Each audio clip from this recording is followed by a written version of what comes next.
Voices speaking to you and speaking to me, trying to say something to you or sell something to you.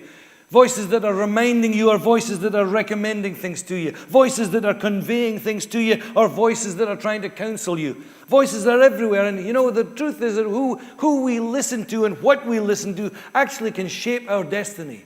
It's who we become and the people that we are moving towards is so often shaped by the voices that we hear and the words that are coming into our lives and where we get them from. I believe that God is interested in the voices that we hear, and He's interested in the voices that are coming into your life and to my life. He's interested into where we get our direction of life from. He's interested in where we're taking the wisdom of life from. He's interested in the voices that are coming into our lives. He's interested in how we respond to the voices that are coming into our lives. But He's also interested in the voices that we declare.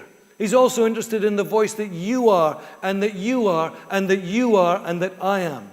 The voice that we are to others. What is it that we say to others? What is it that we convey to others? What is it that we are communicating to other people? It's the voice in that we hear and the voice that we are declaring out.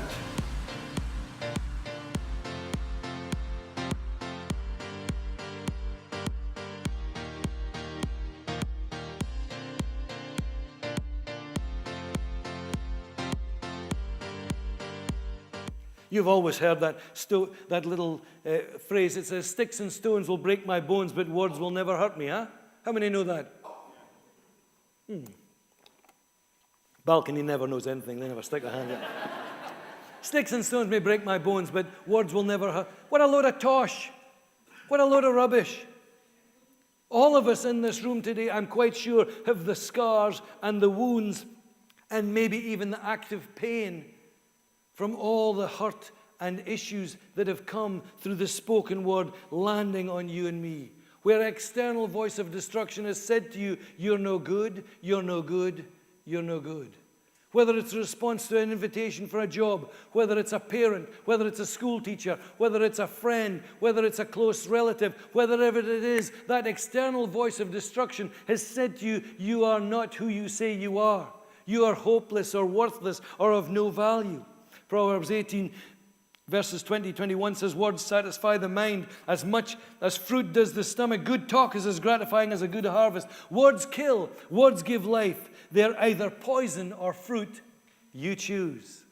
Oh, you choose. This morning, as we gather together, we need to be aware that we have the choice of either being poison or being fruit. The voice that we declare, the voice that we are, the external voice that we project. What are we this morning? Are we the voice that kills us? Or are we the voice that destroys, that steals, that removes vulnerability, that takes down the life that is given? Or are we the voice that produces life around us? You know, so many people, even in the life of the church over all these years, so many people have said, oh, the church is not like what it used to be. The church is this, the church is that. The church doesn't do this, it doesn't do that. It's not friendly anymore, it isn't a family anymore, it doesn't help anymore. I've got a drawer in my office, and in the second little filing area, there's all these letters and all these things that people have written to tell me that from the external voice of destruction how bad things are and how poor things are and how hopeless stuff is. And they're all in there in little letters. Some of them I haven't even opened. Hallelujah. I haven't even opened them. But they're all in there because we all are subject to the external voice of destruction. That voice that comes and says, you're worthless, you're hopeless, you aren't who you say you are. And that voice is shouting loudly. But which voice are you listening to? You have heard that it is said, but I say unto you. And what did Jesus say? You see, he said it's not about the physical act of taking somebody's life. It's not about the physical act of removing somebody's future. There's more to it than that. It's not about the action, it's about the attitude. And he says these three things here that we read together in verse 22. I beg your pardon. Yeah, 22.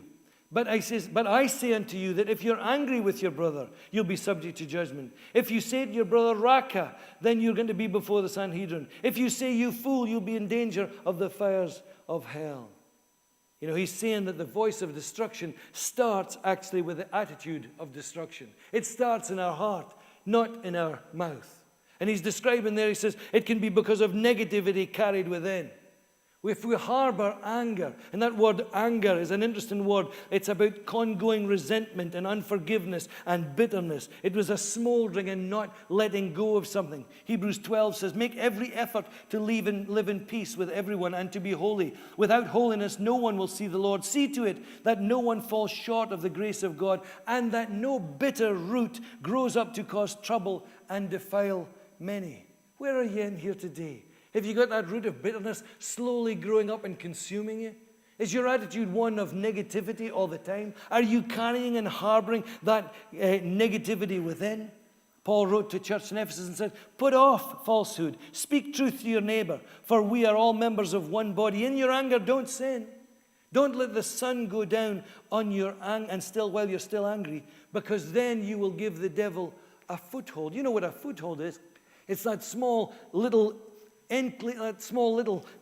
place at the bottom of a climb that allows you to get a start.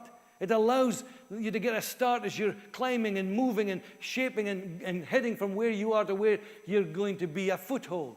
I remember when we used to, well, I've told you this story before, but I love starting fires. I've always liked a fire, a good fire.